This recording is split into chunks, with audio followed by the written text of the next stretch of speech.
Welcome to another episode of the Steal a Moment podcast with me, Michael LeBlanc. Today's guest is Stef from the band City of the Week, good old friends of myself and a couple projects that I've been a part of over the years. Really good to sit down and talk with her about the progression of the band as they've moved half of the band from the wonderful state of Minnesota down to Arizona, what they're expecting from the new record that they're getting set to release, as well as what it's like, starting your own clothing brand and building a brand through that as well. So, very excited to have this one out, and it was great to talk to Stef. And there's a short visit in the background from bassist Cody Hoffman, who's awesome. He's a great dude as well. So it's really good to talk to Stef and get a feel for what City of the Week's doing here in the near future. If you guys haven't had a chance yet, please go check them out. They're awesome. All of their information will be linked in the description below. Also, if you're into the clothing, go check out Hxteful.com. That's also going to be in the description below. That is Hxteful.com. It's fantastic clothing. It's really cool. I haven't had a chance to pick them up because they're selling out so quick, but I think Stef has some new ones on the way here soon. If you guys haven't had a chance yet, please click the subscribe button, click the bell notification, click the like button. We're stuck at 66 and I'm trying to keep growing the brand, but it's difficult at this point in time. But please tell your friends, tell your family. If you're listening to this on Spotify or Apple Music, please rate and review. That gives us a chance to grow the brand there as well on the audio side.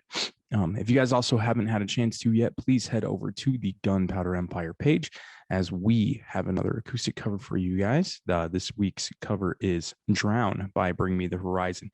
Absolutely fun song to do. We did the acoustic version of that song, and I love that song so much. We've played it live before, but please check it out. If you guys get a chance, that would be great.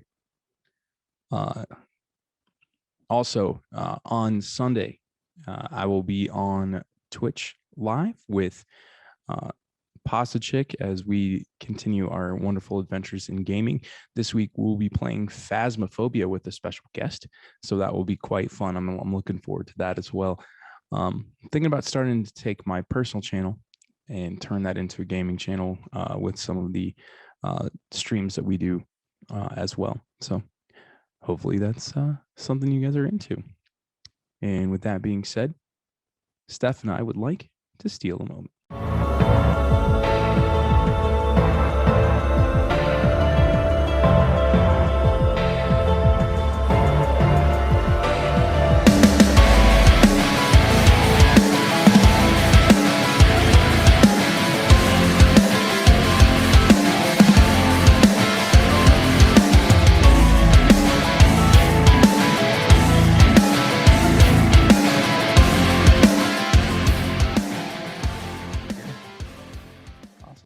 So how have you been? Things have been changing quite a bit for you guys over the last few years. What's new in the world of City of the Week? I mean, right now it's just, it's a global pandemic, so no touring. So that's different because we've been touring for the last almost 9 years, which is wild to think about. And we've just been writing a record though, because honestly, this kind of hit at a good time for us. So we needed to get off the road for a little bit and just write and record and create some more art. So that's what we've been doing. That's what we've been up to. That's awesome. You guys also made the move from Minnesota to Arizona. Was that a big shift for you guys? A needed shift, I would say? Cody and I have been snowbirding for the last couple years. We always have been trying to get to Arizona, and we always end up in LA just because it's easy to find housing there because we have lots of friends. It's like, oh, we'll just, give you some cash here. Or there's lots of short-term stuff too. So it's just been easier. And then this last winter, we were like, oh, we'll make the move to Arizona. And then we got scammed out of our apartment, took our money and ran. And so last minute, literally the day before we were leaving, we found out. And so we're like, oh, let's just drive to LA instead. Like our car was packed and everything. I quit my job. So I'm like, we got to go somewhere. So we went to LA and stayed with the producer and then found our own place. And then after the pandemic hit, I was like, I can't do this anymore. It's already kind of miserable, not in a pandemic, to be honest with you. And once the pandemic hit, it was like, there's no appeal in living here because everything that you move here for is done. So we were like, now's the time. So we just made the jump and I love it here. That's awesome. Arizona is one of the few states I haven't spent a whole lot of time in, despite the fact that I'm like a few hours away. Right. So I've been through it a few times on my way to California, and just touring. When I was touring, we passed through it, but never really spent a whole lot of time there. So I got to change that in the near future. Is that how you guys found some of those amazing locations for the last two videos? Are those Arizona locations? So trust nobody. We actually flew to Arizona thinking, oh my God, this is gonna be the perfect location. So we flew in and drove across the entire state and it was freaking green. The whole state was green. And we're like, what the heck? We find out that it's like had record amounts of rain for the year. So everything in the state was green. So we're like, screw that. And that one was actually in Ridgecrest, California. Okay. So Trust Somebody was Ridgecrest, and then it's at the Trona Pinnacles. So that's like a really famous location where a lot of people have shot at. Lady Gaga's video was there that she's wearing like the pink and whatnot. Rihanna has a video there. Aerosmith does. Lots of car commercials are shot there too. Planet of the Apes as well. Wow. Yeah, so it's a really popular location. And then for Suffer Like Me, that was actually shot in Montana at Glacier Lake, and it was the most beautiful thing I've ever seen. I want to go back so bad just because I didn't think of it, like we didn't imagine it being that beautiful, and then we saw it in person and it was like, oh my God. So yeah, Montana has some hidden gems. I'm from there, so I know kind of like what areas are gonna have what. So but I hadn't really been to a lot of them, I was growing up, but we didn't really, hang out in lots of the pretty places. So but it was cool to go back and to see that. That's awesome. I actually didn't know you were from Montana. That's pretty cool. Are you guys all from different parts of the country, or is it like you're from Montana, everybody else is from Minnesota, but you're all now in Arizona? So I'm from Montana. That's where I grew up. And then I moved to Minnesota when I was 17. So, and then Cody's from Rochester, Minnesota. So it's like an hour and a half out of the Twin Cities. And then Brent is from a suburb in the Twin Cities. And then Rocky, the drummer, is from Iowa, Dubuque, Iowa. Okay. So, and then now, Dubuque. I know. But so Cody and I are now in Arizona, and then Rocky and Brent are back in Minnesota in the Twin Cities and they have like the little studio that we practice in. Mm-hmm.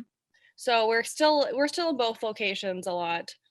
That's nice though. At least you guys have a system where it seems like it's working for you guys right now. And I'm sure once we're allowed to tour again, you guys will be reunited and it will feel so good. Right. That's the other thing too, is I was looking through the playlist of the albums you guys have, and I think I still have the original EP somewhere in this apartment. I've moved like 5 times since then, so like things get lost, but I think I have it somewhere. And the sound has really evolved since that time. What are we looking for this new record from you guys? So for the new stuff, it's just kind of, I like to think of City of the Week as like one of those bands that we don't really have like a crazy shift in sound. It's not like we're going like Bring Me the Horizon where it's like we got screamo deathcore to now like, experimental sort of vibey music. It's more of like our first couple EPs, we're still very much us, but our sound just kind of expands. So instead of just this tiny little area of sound that we had before, it's kind of just shifts and gets bigger and bigger and evolves. And we kind of always try and push the boundaries of what we've done on the last record and always making it more mature. Our first record we recorded when we were teenage kids. Obviously, your sound is going to change. You're going to mature. And I always want to be a band that's maturing and always making sure our sound shifts in the appropriate places, especially for our age too, and our struggles and how our lives evolve. Everyone's lives evolve in some capacity, and I want our music to reflect that too.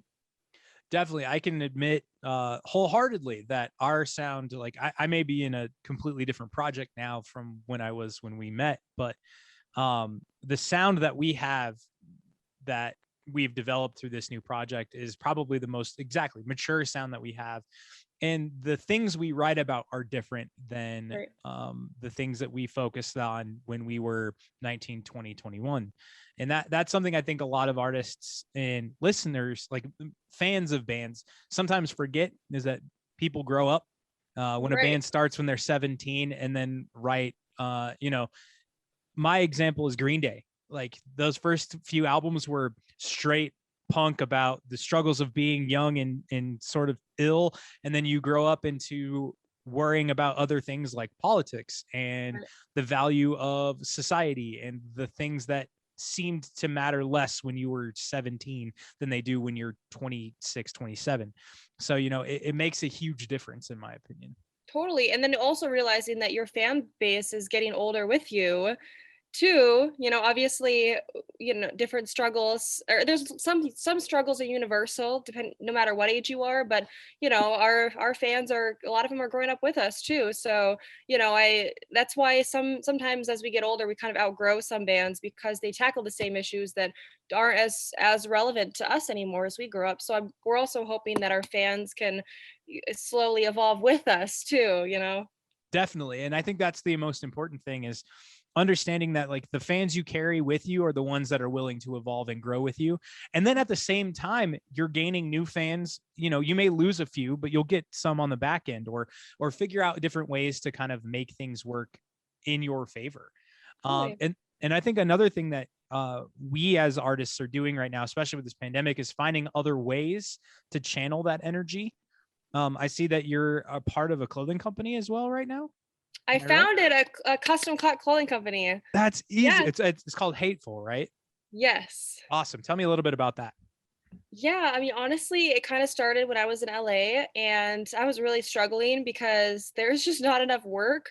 And I had a bunch of jobs, but they're all just like work 1 day a week at this job. And so it's so sporadic and so all over the place. I'm like, I want to have some more income, but I don't want to go out and find and work a crappy job that I'm upset at. I want to find more ways that I can create art and still connect with the people that are really connecting with us via City of the Week. And so I had a bunch of old t-shirts that um, sometimes we'll get orders and then t-shirts won't be the right size or whatever. And so I had a bunch, and so I was like, what if I've always kind of dreamed of doing something with those because I don't want to just throw away perfectly good product. So I was like, let's put some patches on stuff. Let's just do a couple. And I thought, oh, I'd keep one, sell a couple. And then I just decided to, being in LA, I was like, let's just make a launch, just have a photo shoot. Let's just make it my own little thing. Because I had a lot more time there. And, I wanted to focus on art instead of just chasing after jobs that gave me a quick paycheck.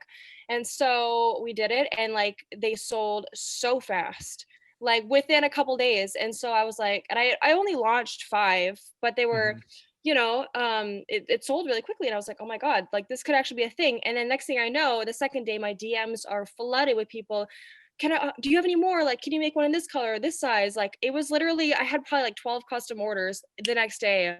And I was like, I can't fulfill all these. I make these by hand, Yeah. it took me forever to figure out how to sew and then get a sewing machine. And like, I'm not crafty by any means. So it took a lot in me, and then going to Goodwill and finding different flannels and stuff that's going to match what I like.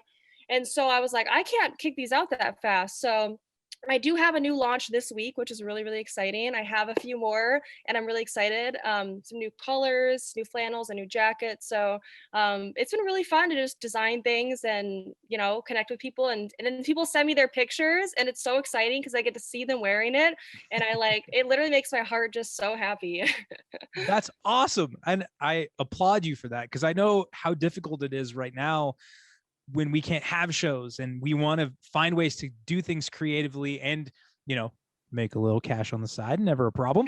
But, like at the same time, it's a great use of old product and things that you have that, exactly like you said, it's a great way to take care of one issue of being overstocked with something. And at the same time, you're creating this new amazing piece of art that a wearable art that people can have. And it's great to hear that it's doing well. I'm excited to see the next launch then. Cause I know that sometimes it's a struggle when you're making it all by hand, but if you have the demand, do it. Like that's the best part. Do it. Totally. Yeah. That's why I started this podcast, actually, is like I just decided it was time to find something else to use my voice for and use my platform and find a way to, connect with other artists, musicians, entertainers, a large group of different people and build a network and start working on building more names and adding more people to the opportunities list. I did an interview with Ricky from Ice Nine Kills a couple days ago and sent him a bunch of stuff. And he's like, I'd love to produce one of your tracks. So fuck yeah, I will pay you to produce one of our tracks. Nice. I had Kaylee Mickett and Josh from Rivals on a couple nights ago as well. Nice. And those guys are crazy fun. It's always good to just like take these opportunities. Also, since I haven't seen you in probably like 7 years, maybe. Dude. Yeah. Been a minute. It's good. I take this as an opportunity to catch up to my friends and people I've worked with who I haven't seen in forever. And, now we have the technology to do this all the time. Right. So yeah. So that's another thing. I was thinking back, I think we met in Minnesota, right? Was it Scarlet and Stitched Up in Moorhead or was it in Iowa? I want to say Algona, because that's where I first met Scarlet Canary, just in general. Because I remember they hit us up about doing a show in Minnesota on that tour in 2013, and we couldn't make it. Was like 3 days prior, and I was like, I can't make this work. So I decided to come down and see you guys in Iowa anyway, because the GATA was coming too, Gabriel and the Apocalypse. Yeah, that's right. Because Cody was in Gabriel and the Apocalypse at that time, right? Yep. Totally. And then and it was because it was us, Stitched Up, and Gabriel and the Apocalypse. And then like I think it was after Stitched Up wrapped, we found out that place turns into like a hip hop nightclub afterwards. Yes. Yes. Was that the time there was bullet holes in the door? Or was that a different time? Oh, I think that might have been that time. Yeah, we were like, wow, this place gets hopping. It's crazy. Right, middle of nowhere, Iowa. Yeah, the one street light, but that place was full and it was amazing. But that's one of the other things is like to see that we started from there to eventually like a lot of all those projects at some point have toured pretty much the entire country up to that point. I did it with a different project, but like seeing those bands grow, how cool is it to like watch the growth of people you've started this whole thing with and yourself and watch you guys kind of rise into being, festival circuit bands and bands that have a following across the country and if not the world. I mean, it's awesome. Obviously we want the best for our friends all the time. So it's cool seeing them get really big opportunities and do good things and succeed. We're obviously one of those bands who we always want the best for our friends, they work really hard too. And we're obviously friends with them because we connect on that level of wanting to work hard and wanting to just do cool things and wanting a bigger and better life for ourselves and what we always imagined. So, it's really awesome. And seeing even people I haven't necessarily met or are not super close to, I see their flyers at venues around the country and I'm like, rooting for them. And, I'm like, man, I see their flyers everywhere and, see them on social media sort of stuff. And you're like, man, I've never met them, but, it's awesome that they're out doing their thing. And then meeting them a couple years later, be like, I see you on flyers everywhere. So, kudos. So, I mean, yeah, it's the music community is an awesome place and it's cool to, grow as a community. Definitely. And watch it change drastically over the last few years. I mean, with the pandemic, we've all had to kind of really shift gears. I know like a band like yours out on the road playing show after show, all year long, taking some time off to write and then, work, make a little money so you can get back out on the road. I know that feeling all too well. But the shift of the pandemic, I've seen kind of surprisingly a positive shift for music in the sense that we all found ways to get way more creative and the smaller mid-market bands have started to kind of rise to the top and like start to find ways to do that. How have you guys kind of benefited from this time off, and what have you seen in terms of growth for City of the Week? Yeah, I mean, I agree with you in the terms of I think a lot of these small mid-level artists are really, like you said, growing and finding ways to adapt. I think the pandemic is really, it's going to be one of those things where you either are done, you're out of music, you're finding a new career path, or you're really going to, it's like a sink or swim kind of moment. Like, do you really want this? Or are, were you just in it to tour and drink beers with your friends and hang out? It's one of those things that I think, I mean, even bigger bands that, we've always looked up to are, calling it quits. And, because a lot of them have had long careers and they're just kind of like, over it. They don't, this is kind of like a turning point. A lot of people have to make decisions of whether they want to put in the work to adapt, or maybe that their career or this, a certain project has had its run. And so, I mean, we've been just finding different ways to be creative, because I think, I got into music for the art aspect, the visual aspect too, of the videos and whatnot. So we've really spent a lot of time on our videos and creating our vision. We spent lots of time writing to connect with our fans. We started a Twitch, which has been really awesome. We kind of just get on there and hang out and play games with them. We do a little like truth or dare, or do a little, we'll do contests like, what's your most embarrassing moment? And then we'll pick and, send them something. So it's really cool to just sort of connect with them on like that level of just hanging out. We've definitely learned a lot about them, and they've learned an embarrassing amount about us. We always drink on there, and I've let some shit slip, and I'm like, man, I hope that doesn't latch in their brains forever, because but it's cool, and I'm sure they love seeing that side of us too. Getting close with a band that they love. So yeah, I mean, finding ways to connect with fans, finding other creative outlets. Cody runs a little media company, so he does lots of music videos, he does design and whatnot, and it's really taken off. So a lot of bands have been wanting music videos, lots of people want design because they're shifting more to that. So he has been working around the clock, like literally I'll buy a big gallon of coffee, it's gone the next day. Like he is just working. I barely see, we live together, I barely see the kid. So his company's taking off. I've started the clothing line, we have Twitch, and we've been writing music, and that's kind of it for us. Yeah, and that's the thing. I feel like Twitch has really more so benefited bands than harmed them. That early phase of like cutting off live streams was kind of a weird thing, but I feel like being more personable. I was talking to Ricky about this the other day.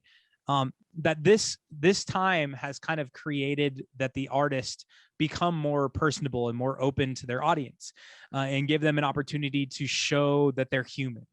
Right. And really reduce kind of the idea that we are these idols or these images that are, not, we're allowed to be human. We're allowed to make mistakes. So letting things slip on a Twitch is kind of like showing the human side of who you are.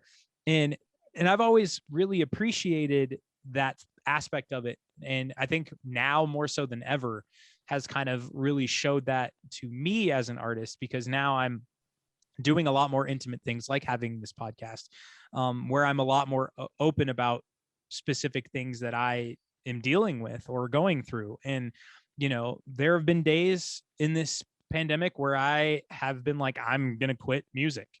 And then there are days like today, right before I got on this, I tracked scratch vocals for a cover that we're working on, for 2 covers that we're working on, and played a little scratch bass for a couple other songs that we're working on. Like I felt really motivated today. But, I think on your YouTube channel, you have a video that I didn't get a chance to watch, unfortunately, about the importance of taking a break and slowing down.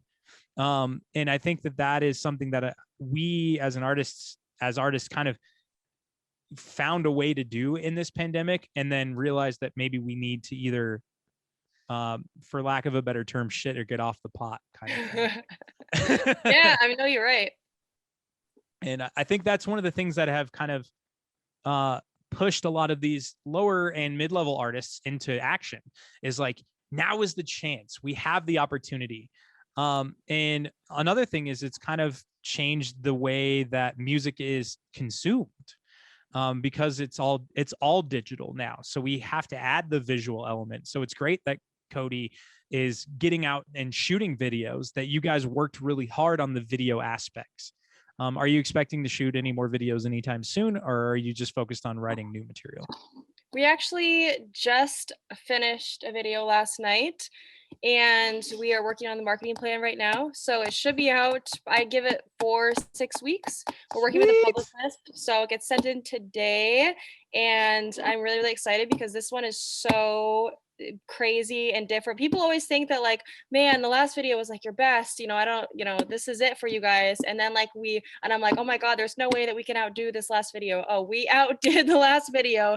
Let me tell you, White Fire Alarm, who, Trust Nobody When, like they're, this is like, the next it. If people thought that White Fire Alarm was chaotic, this is like chaos on steroids. So I'm excited for everyone to see it. It might be a little controversial, but it is what it is, and people will love it or hate it. And so I'm excited for that one. Oh man, shoot. I want to know what it is, but I won't ask. I will wait. I was gonna say, I gotta keep mom on it. Because like that's what I'm talking about though. Like we as artists always think like this is the best thing we've ever done, and then we do something else. We're like, no. This is the best thing we've ever done, because that's what it is. It's about the growth. It's about the transition. It's about the change. I can honestly say, the second to last song we released, Through Bloodshot Eyes, is arguably my favorite like full band song we've ever recorded, ever. Mm-hmm. Lyrically, instrumentally, like feel, video, like everything I loved about it. I loved every minute of it. The one we're working on right now might top that.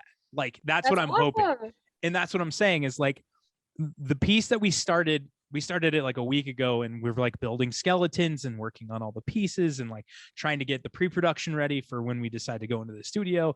Like, oh, I can't wait. Like, I just want to be there now because I'm so excited about it. At the same time, yeah. And at the same time, like we just released a new song that I love, and I'm working on a lyric video for it. And I realized lyric videos are really hard. They're really hard. Have you guys ever considered doing like maybe an animated video or lyric videos or anything like that, and like a different style?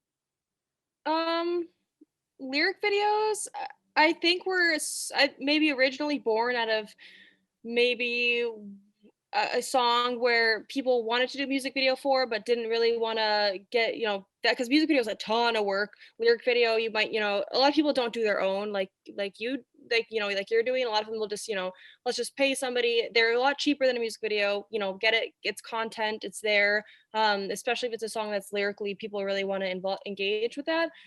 For us, I'm kind of like music video or nothing, because it's a gift and a curse of where every song I'm always envisioning that, like the movie in my head, the visuals. To me, the visuals are coming almost first before the sound. That's what hooked me into music, was music videos. I didn't really get into music until I saw MTV and VH1 and the Yahoo video player. That's what got me excited. And the visuals were always what played in my head and always made me remember songs and bands. And so it's not necessarily about us just trying to make a music video because it's a single. It's because I have a vision. Cody has a vision. We all have a vision that we want to bring to fruition. So I mean, I guess we haven't really thought about lyric videos, and when we kind of bring it up, it's like, well, let's do music video. So I mean, maybe, I'm sure in the future at some point, because I would like to highlight the lyrics. But we just haven't, I guess. We're focused on the music video. And as far as animated, I'm sure at some point we all love that. What's that Linkin Park one? Breaking the Habit. Yeah. That was a big one for us growing up. And there's lots of really great animated videos out there that, but I guess I don't even know how we'd even go about that. I feel like that's a bigger feat than, getting out there and acting it out. Like that seems like a lot of work. Yeah. A couple buddies of mine from Ohio, they're a pop punk band called Dead Bundy. They released an animated video that was like for a really intense song, and it was like, whoa, it was really cool. But yeah, they said it was a ton of work, and it actually got delayed a little bit because of the artwork. I have an idea, and you're allowed to use this idea, and I think it would be fun if you guys did a music video that had like implementations of the lyrics in the songs. Yeah, we totally we're discussing it right now. Totally. Yeah, we've definitely thought about it. It's definitely been a thing. We just haven't figured out the right, I guess, song for it, or it just our music videos get so out of hand and so out of control that it's like, you'll see the next one and you'll be like, okay, I get it. Yeah, exactly. As far as, because it's so like crazy. But no, I'm with you on that. Do you remember the first video you ever saw? Like the one that like you remember vividly as being like, this is it. This is what I want to do. I remember when I was a kid and I would flip through the channels, and that was probably like 5th grade at this point, 4th, 5th grade. And the kids in my class would talk about MTV, and I was like, what's MTV?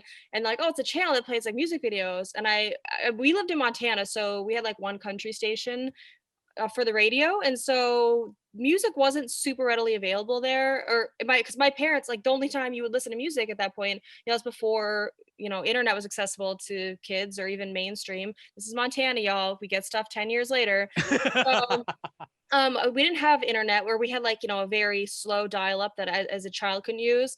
My parents did not listen to music. We had like some old cassette player then they had like 2 cassettes. So I wasn't really exposed to like music videos. That sounds cool. And so I'd go home, and I remember going through every channel and I couldn't find it. It wasn't on our thing.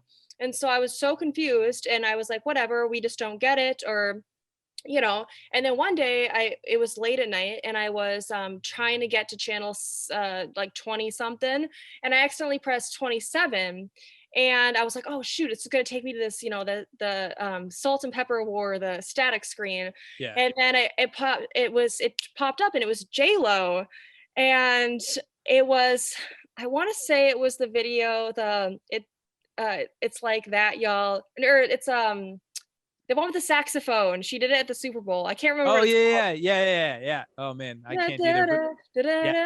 Yeah, that one. And that popped up, and I was like, what is this? And I was shook. It was a channel, because 27 was like, it was one that the thing skipped over. I was like, oh, we don't get it.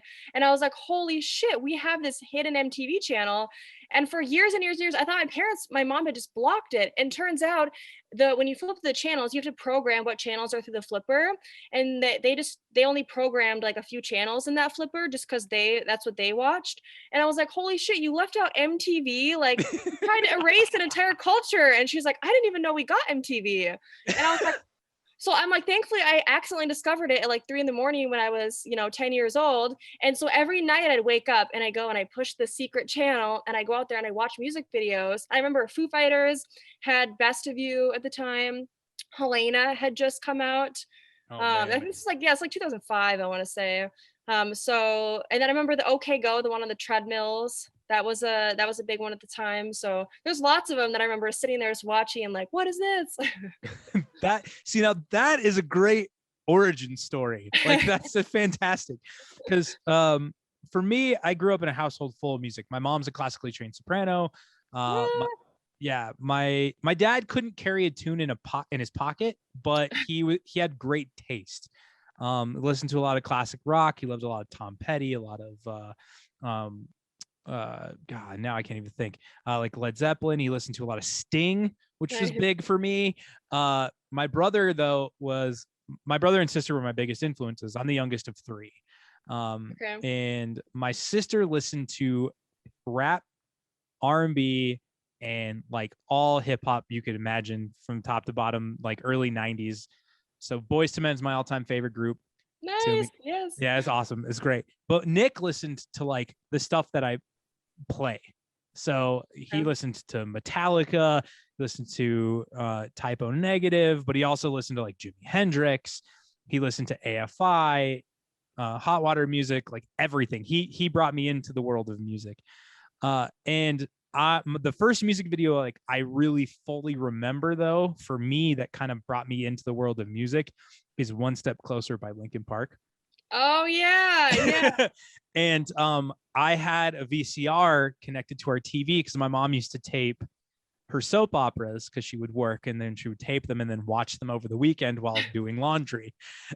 And all I remember like wanting more than anything was Chester's frosted tips and his flame gauntlet arm tattoos, and being like, when I become famous, the first thing I'm gonna do is get blonde hair and frost my tips and get these huge flame gauntlet tattoos.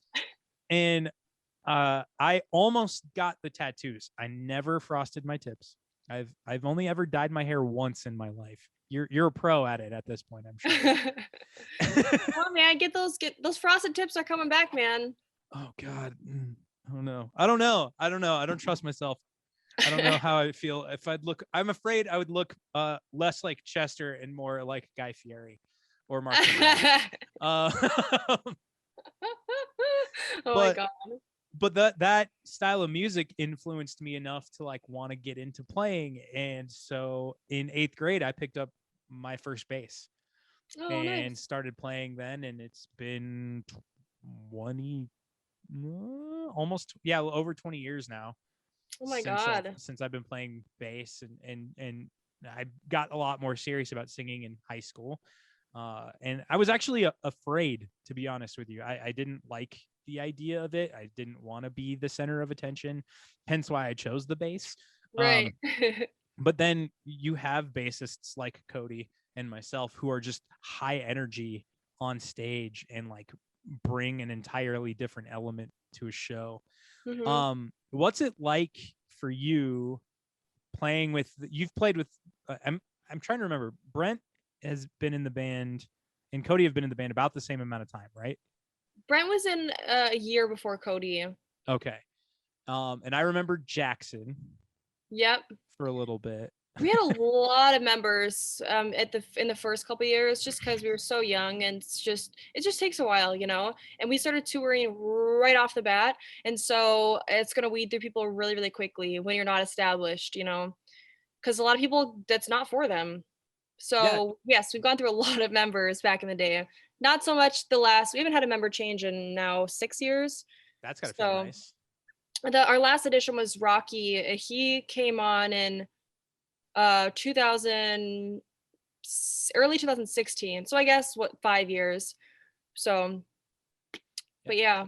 Coming in on 6 now in 2021. So Mm-hmm. yeah.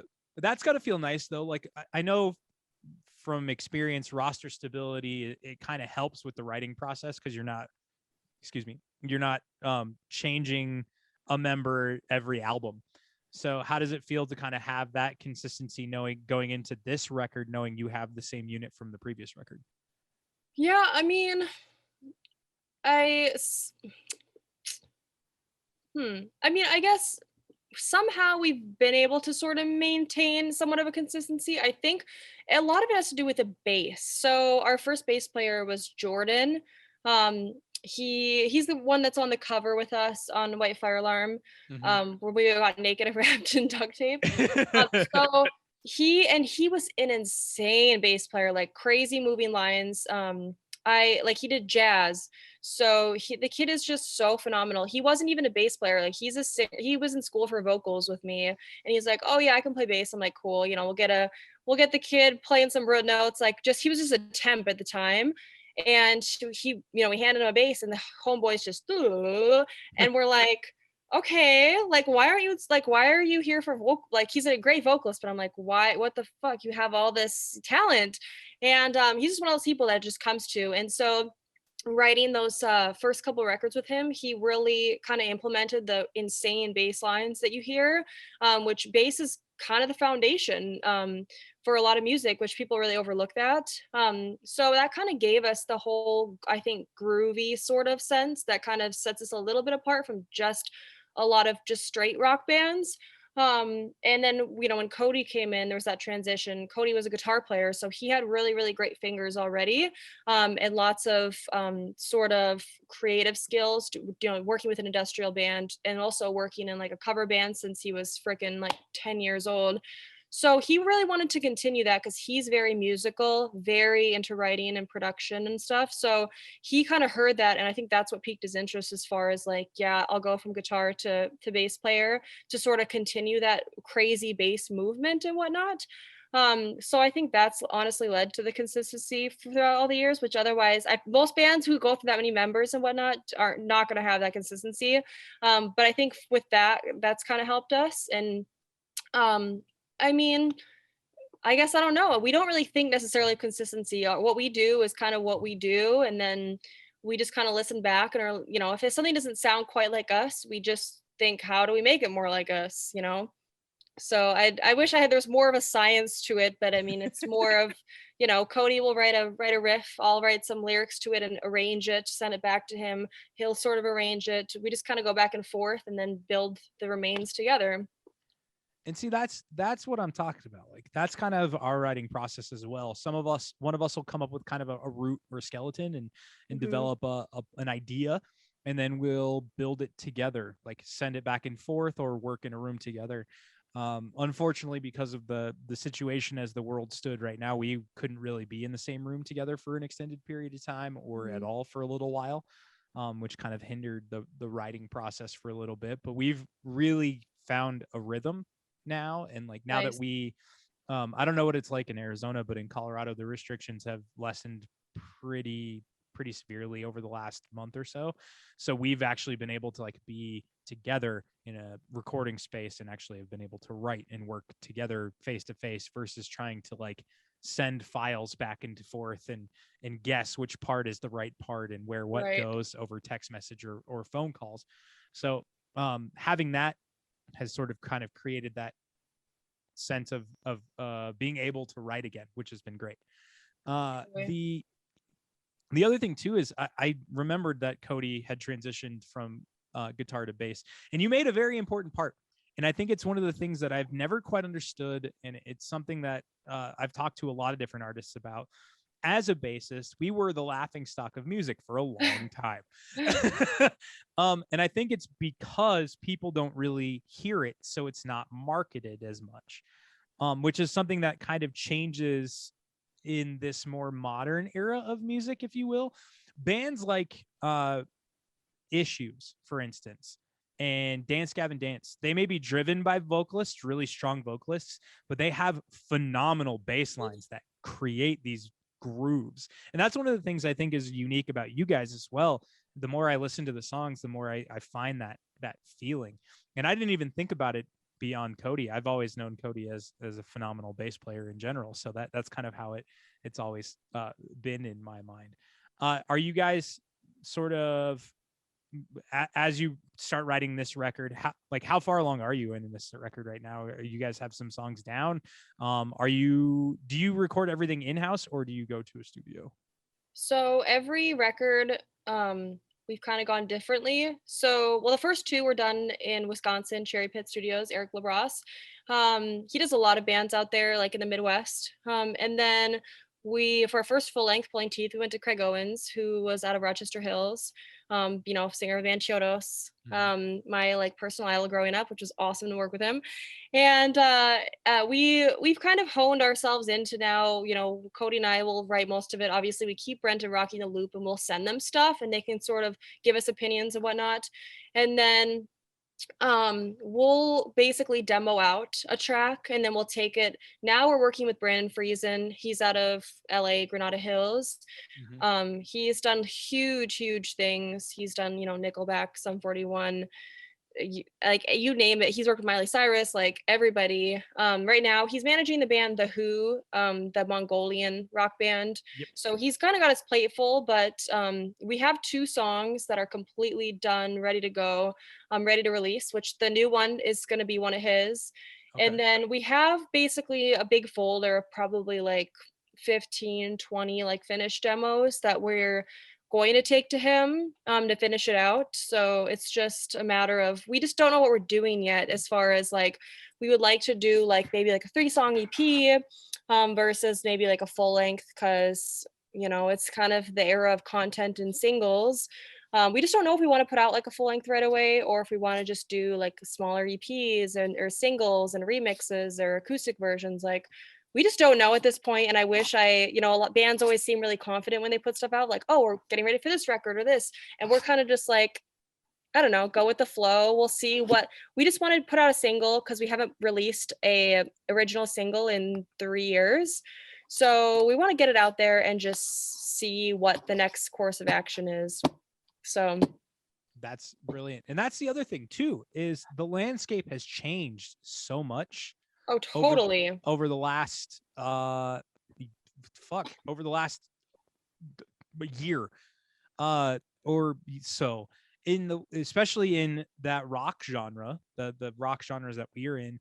It seems like it's single driven now, like single and then 6-track EP, or single and then a 5-track EP, or single and then conglomerate in a full-length record, like Architects is doing, like Era's doing right now, where they released their 3 strongest songs and then released a whole album like 4 months later.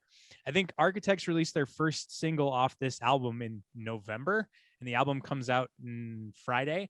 So like, are you guys kind of gauging what you think will be the most successful, since you have so much content and are ready to maybe see if you can stretch it a little bit, or what, like just so you're feeling confident about what's coming out? I mean, we recorded this song about a year ago, actually. So it's just been in the mixing process, and then we wanted a video for it. And this song is just really relevant to the times. Once it comes out, you're like, oh, ding, yes, this is this is appropriate for it to come out. It does touch on politics. It touches on everything that's going on. The video is hella relevant. Just a lot of things for the times right now. So that's why it's coming out. Obviously we're a band that's always tackled social issues. I mean, our first record, we have a song tackling the whole, when gay marriage was on the chopping block, then, we had a song about it. It's not always blatant that something's about social issues, but we've always been very conscious about things like that. That's kind of the first and foremost that needs to come out. And then we don't really know if we want to do a whole EP about that. That's kind of what we were thinking, is doing a whole EP that's about the times right now, what's going on. Or if we want to, put it out, like you said, it is more of a singles market. And as a band, we always try and follow, this sounds kind of crazy, but we always try and follow like what's going on in like the rap and pop community. I personally think that rock operates on a really outdated scale. There's a lot of rock bands that are pushing toward new. They understand it's a lot of digital marketing. Architects putting out singles first and whatnot. So, but I think a lot of rock bands are like, put out a single, put out a record, and then nothing happens, or dropping a bunch of videos at once and then putting out nothing for a few years. That's outdated in my opinion. It might work for a band, but for us, rappers are constantly dropping singles, they're constantly dropping mixtapes. It's like they have this idea of content and community is king, is kind of what I've always felt in the rap community. And that's why like their numbers, put rock's numbers to shame when it comes to something like streaming or online. There's a reason that they can sink 15,000 a month into marketing on Spotify, is because the money comes back to them with their millions and millions of Spotify plays per month even, whereas rock just isn't doing those numbers because I think it's not necessarily have to do with the music, but just like how we're putting music out, how we're marketing, how we're branding. I think it's not resonating with like Gen Z millennials enough, or younger millennials. So we always try and see what's rap, what's hip hop doing, what's pop doing, and try and follow those. That's the biggest part, and that's something that I think I've brought up a couple different times on this, is like hip hop, R&B, pop, though they have easier methods of how to handle things, like it takes a lot more to produce a rock record than it does a hip hop or a pop record in some capacities, because there is multiple instrumentation that isn't programmed, or like a digital beat that can be created. Whereas, a rock record requires guitars, drums, bass, and less writers. I feel like there's usually less writers in rock. Right, as well.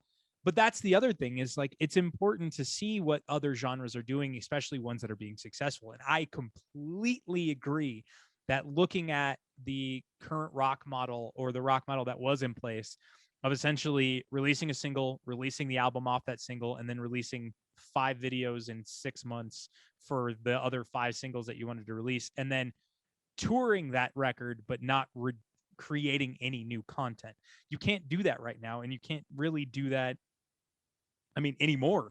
It just doesn't, like, people don't really, that you're right. The younger generation aren't really going to a ton of shows unless they know the artists well enough, in my opinion. Right. So you run into those situations as it stands. So I think that's a very, very smart way to look at it. And it's a way that I think those who can create content on a regular basis are the ones that are going to come out of this very, very positively. So yeah, no, totally. Yeah. But thank you so much for being on. This is the part of the show where I let you guys promote whatever you want to promote. And right now, Steph, the floor is yours.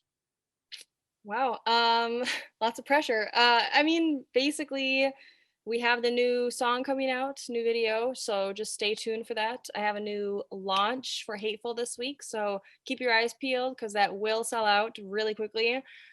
Just always be on the lookout for new clothes from Hxteful, new music from City of the Week. We're always engaging with people on social media. So y'all can follow us and stream us. You know where to find music, So, but yeah, that's kind of it. Definitely. All of the links, including the Twitch channel and everything, will be in the description below for the YouTube channel, and in the description for the audio podcast. Steph, thank you so much for giving me some of your time today. I really, really appreciate it. It's a pleasure to see you, and let Cody know that he'll be in the back of like a short section of this video today. He was trying to hide, but I know, I saw him pop up and I was like, but Steph, seriously, thank you. Let's do this again soon. If we can get Cody to slow down for 5 minutes, we'll have him on as well. Well, thanks for having us. Seriously. Always. You guys are always welcome. If you have anything to promote, again, just reach out, let me know, and I will gladly have you guys on. Heck yeah. Thanks, man. No problem. It almost feels like someone else is living my life. 'Cause it almost feels like someone else is